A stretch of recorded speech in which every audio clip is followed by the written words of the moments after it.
I feel like this is the video I was born to produce because I do live inbox zero. Inbox zero is real and I would like you to be able to do it too.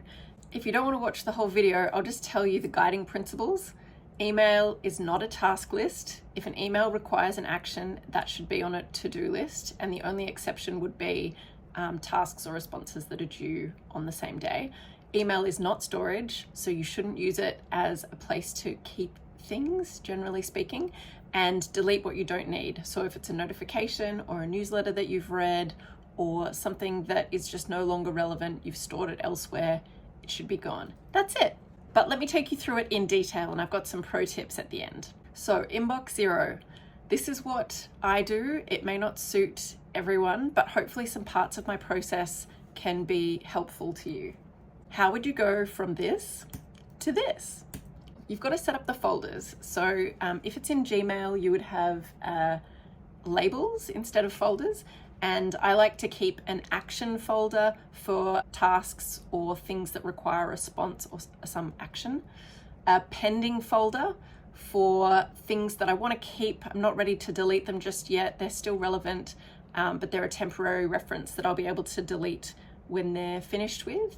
That could be when you've placed an order and you're waiting for it to arrive, or maybe there's some ticket information for an event that you haven't been to yet. And then the read label is used for newsletters, so things to read and then delete. I also use the @ symbol to bump these to the very top of my label list in Gmail so that they come above any other labels that I might be using.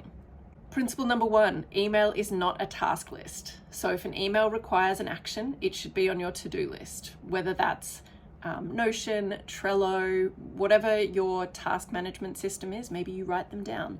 Email should not be that task list because you can't rely on every single task living in email and your storage will get eaten up really quickly. So the guiding principle here is take the task out of the email and write it in a way that makes sense. The only exception might be if an email itself is the task and it's due that very day, you might want to keep it as a way to clear it before adding it to any other task list.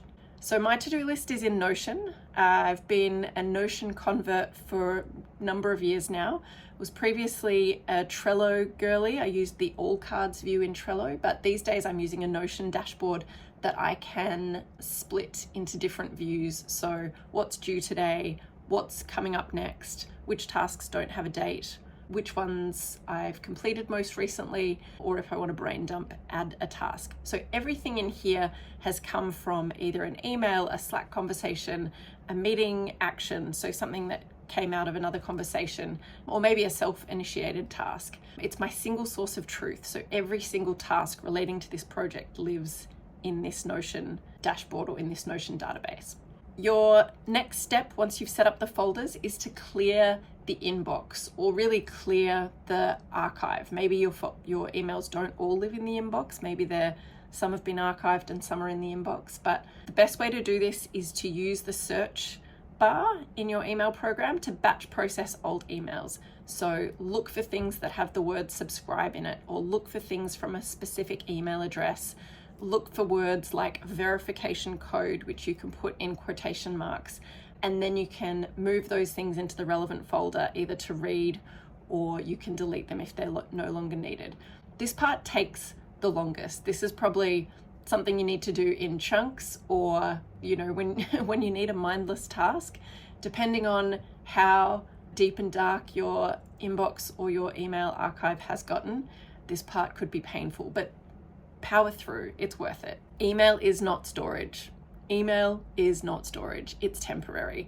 If you think of every email as something that someone else has decided you need for whatever reason, just as quickly as they arrive, they can go. And of course, there are things you need to keep as a reference. Maybe sometimes it is useful in a work context to have an email thread history, and those ones I think you would have a case for storing.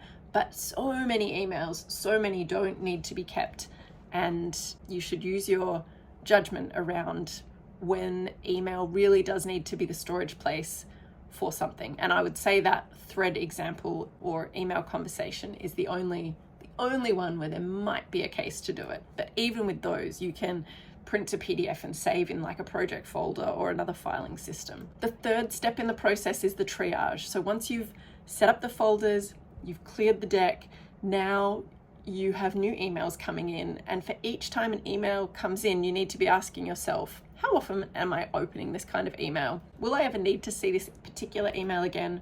Will I read it? Could I get this information somewhere else if I do need it? So one of my favorites is when invoices come through, say bills or other kinds of receipts. I tend to save those invoices into my Dropbox filing system. And I know that I can log into my account to get those details again. So I can delete that email. I've saved the information. I don't need a record of the day and time and that attachment clogging up the inbox or archive. Only when new emails are deemed worthy, then they would get the label action if it's something that needs to be done with them, pending if they are temporary information, or read if there's something to read that don't need an action. Delete what you don't need. So when you've finished reading something or when the task is done, delete the email. If for some reason you do need a paper trail, you might want to print the email to PDF and save it to your storage, or maybe you have a case for keeping those threads, but anything that you really won't need again, you should critically assess if you should keep it. Otherwise, the emails, they pile up. Notifications are a big one. So maybe there's been a site update, maybe there's a new ADHD dashboard template in the Notion Creator Gallery. Maybe you've got your website analytics report. These can all be deleted. Any kind of notification email can be deleted. Newsletters, you can read them, then delete them. And so the guiding principles, it's not a task list. If an email requires an action, it should be on a to-do list. Then you can assess it around other tasks. Email is not storage, it's temporary. And delete what you don't need. That's it. Some pro tips. So I use the snooze function when I want to delegate something to my future self. In Gmail, you have an option to snooze until tomorrow, later today, next week, a specific date. And I use that all the time when I want something to pop up at a particular time and date, when I know I'll be in the right headspace or I'll have the right information to deal with that email. I send myself an email reminder sometimes when I want to add something to my task list, but I'm out and about. An email can be a quick way to, throw yourself a task. I don't mind that. But then when I'm at the computer and I'm managing my emails, I'll turn that email into the task and delete the email so it doesn't stay in the email system. In Gmail and other email programs, you can set up a auto advance setting. So when you delete a particular email that you're reading, instead of going back to the inbox, it'll just take you to the next email. That can save you, half a second each time, but the time adds up. You should learn the search operators and shortcuts.